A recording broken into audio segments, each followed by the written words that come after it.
Day 668 being Christopher Cruz. So I woke up today and I was gonna go back to sleep, but I stayed awake, and 30 minutes later my mom called and her phone like fell in the river. She's living in Lake Tahoe right now, and so she can't call me, so I haven't talked to her in like 5 days or something like that. No, it's been like a week. It's been 8 days since last Wednesday. Yeah. Yeah, she's just been going through a lot, and so she called me and I was like, oh wow, that's perfect that she called me when she did, because if I would have gone back to sleep, I would have missed her call, because my phone would have been on do not disturb. And so I'm talking to her, and we just get into this conversation about surrendering to God and God's plan. And I shared the story about how I couldn't pay my rent and I had to borrow the money from my dad. And then 2 months later, God blessed me with $26,000 in new clients. And just talking to her about like her struggles with trusting God and surrendering to God. And it was a really, really powerful conversation. And, you know, she's crying and she said, okay, I'm going to go get my Bible and I'm going to go to the lake and I'm just going to sit on the beach and I'm going to read it. And I'm like, yeah, just, you know, it's like she's been trying to get a job up there for over a year and she just can't, like no place will hire her, which is crazy because everyone's hiring. And I was just like, Mom, like, I don't think God wants you to be up there. Like, you know, you asked God for guidance and he told you to get out of there and you decided to stay. And so you got to realize, like, if God wants you to move, you got to move. And, you know, you can come down here and, you know, there's a lot of different options. And she's like, yeah, she just has fear about the future of like, well, what will happen if I leave here and this happens and that happens. And I was just telling her, like, that's the enemy, that's the devil, you know, trying to stop you from taking action now. He's trying to get you to focus on, well, what's going to happen in 3 months from now, so you don't take action right now.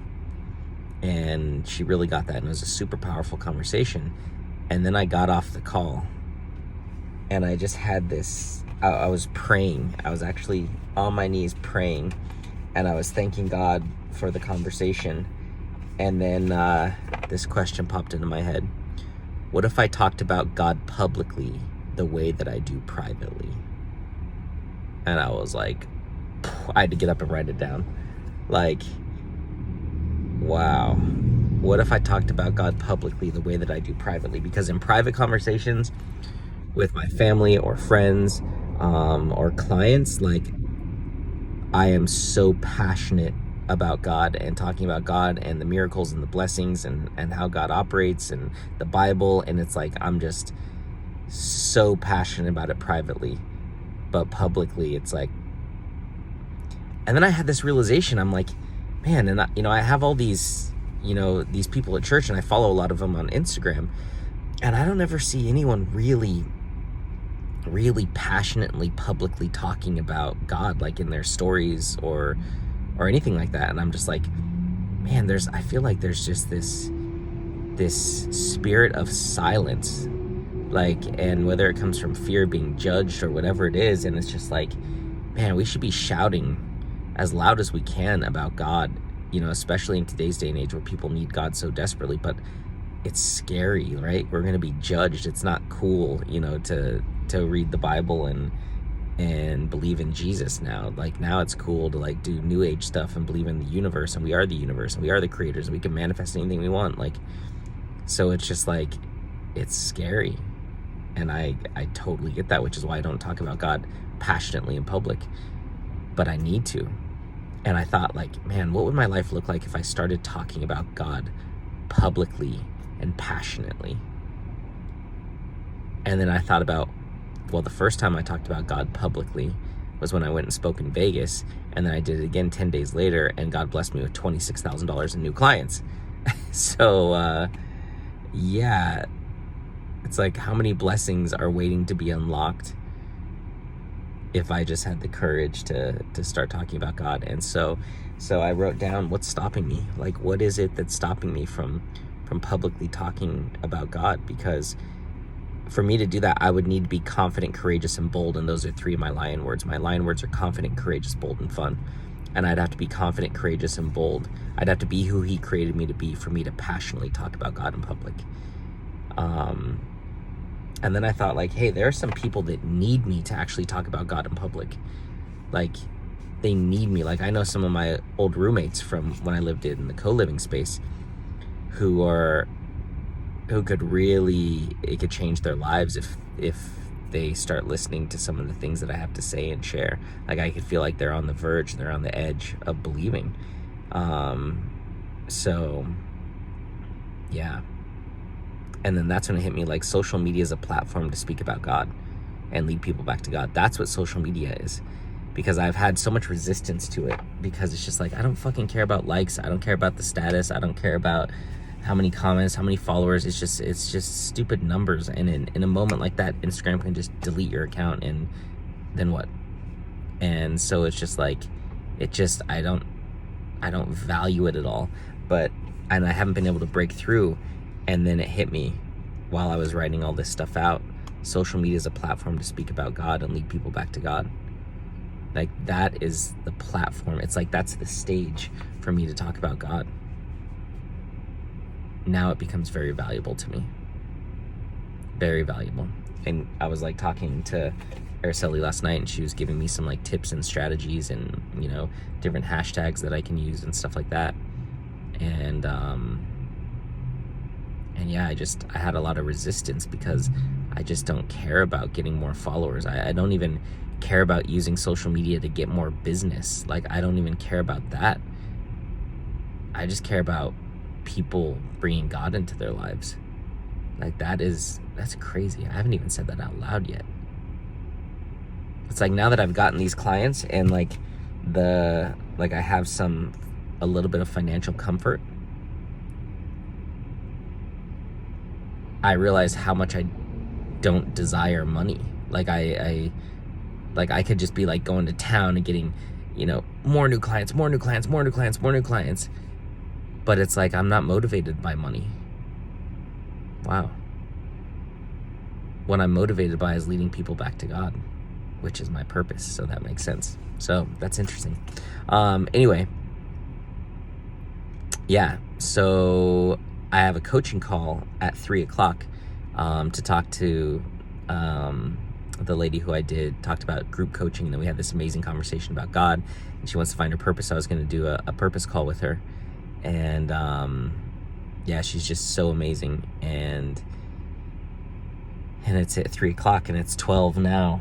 And I just know I'm not supposed to have that call. I need to go really sit with this. I need to go to Starbucks, and I just need to sit by myself, no distractions, with the notebook, and just get clear. What is stopping me? What's holding me back? What would my life look like if I started talking about God publicly the way I do privately?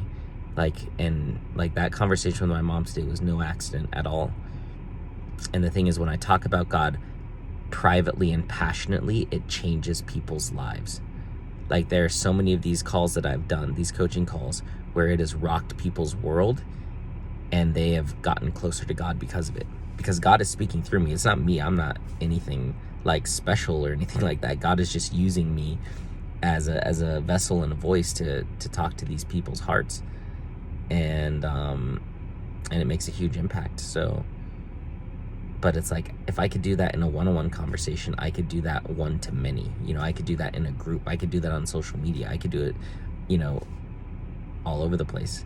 And the thing is, I have so much passion in these videos, and so I am doing it publicly. It's just no one's seeing it really, except a few people. So yeah, what the shit? This is why I need to just sit down and figure out, what's that stronghold? What's the lie that the enemy has placed in my mind that is stopping me from just going out there and just going for it? Like, the enemy creates these lies and plants these lies in your mind, and they're called strongholds or limiting beliefs, and they hold you back because you believe that they're true. And so, yeah, I need to spend some time, and I was gonna, you know, tell her like, hey, I'm so sorry, I'm just not, like, is there any way we can reschedule the call, whatever? And then I was like, just be real with her, of course, just be honest. And I was like, all right, I just got off this conversation with my mom. It was amazing. and I know that I just need to be alone today, and I just need to talk about God. Like I just need to like learn about what's stopping me, what's holding me back, so I can talk about God. And it was just a really real, honest message. And so I'm sure she'll be totally fine with it. But I really didn't want to do that because I didn't want to, look like I was unreliable or flaky or anything like that. But it's like God has to come first, even before work and everything that I'm doing. So I'm proud of myself for doing that. And I just know I needed to. I had to. So yeah, so I'm going to go to Whole Foods to get stuff for I'm gonna get some meat. I feel like my body's really craving meat. My energy's so low. So I'm gonna go get some smoked meat, and then I'm gonna go to Starbucks. I brought this like cooler thing with ice in it and stuff, so I could put the meat in there so it doesn't go bad, so I can go straight to Starbucks, because I just need to go get the meat, go to Starbucks, and just sit there for 3 or 4 or 5 hours and just figure out what's the deal. So yeah.